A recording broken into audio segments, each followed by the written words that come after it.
We are from Ukraine. We've always lived in the incredible country, but in 2014, Russia grabbed Crimea and unleashed the war at the east of Ukraine. In 2022, the war came in every Ukrainian city. But our past reminds us that we are able to stand up against any evil. Unconquerable cities, the true history, Crimea. Where are we going today? I wish we could see the sea and the mountains. Oh, Where did you ever see both the sea and the mountains in the same place? I know such a place. Crimea is a peninsula in the south of Ukraine that is washed by two seas.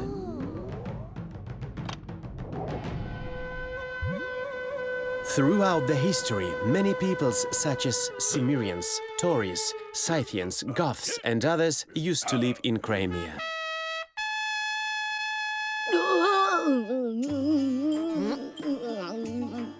I think he forgot to plug his ears. Russians has been always taking credit for the beginning of the civilization in Crimea. But this is a lie. Yes, it is. In fact, the golden age of the peninsula began with the arrival of the Greeks back in the 6th century BC. On this territory, Greeks founded the majestic Bosporus state with the capital in Pantikapaeum. It's the modern Kerch now. It feels as if I'm in the ancient Greece. In this area, Greeks were the first to grow grapes and olives. They began to build temples and theaters. I can't believe it. oh, who is that? This is Herodotus. He was the first historian to tell about our Black Sea region. What an interesting quill. Thank you, young man. I hope it won't affect the course of history. At the beginning of our era, Romans conquered the Bosporus kingdom. There are many attractions left from those times. For example, the water supply system near the city of Kherson, the temple of Jupiter in Balaclava, and amphitheater, which was converted into a gladiator fight arena.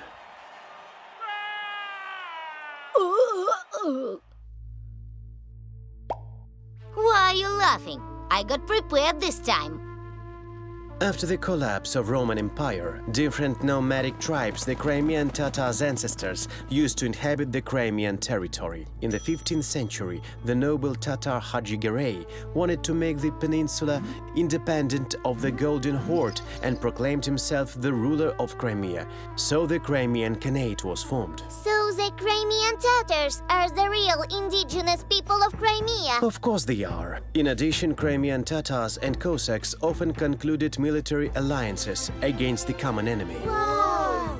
But Russia always wanted to take Crimea for itself. In 1783, Empress Catherine signed a decree on the annexation of the peninsula to the Russian Empire. They began to give the lands of the local population to the Russians, and hundreds of thousands of Crimean Tatars had to leave their homeland.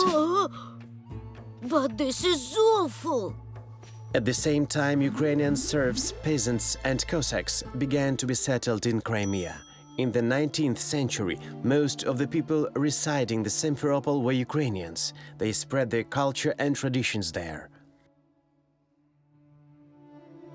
However, this was not the last time Russia expelled the Crimean Tatars from their land.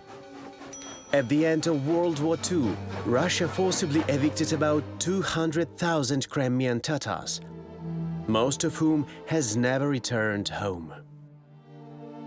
But in 1954, Crimea officially became the part of Ukraine. And since 1991, when the independence of Ukraine was declared, the Crimean Tatars started coming back to their homeland, where they still peacefully coexist with Ukrainians. But in 2014, Russia captured the peninsula once again. That's right.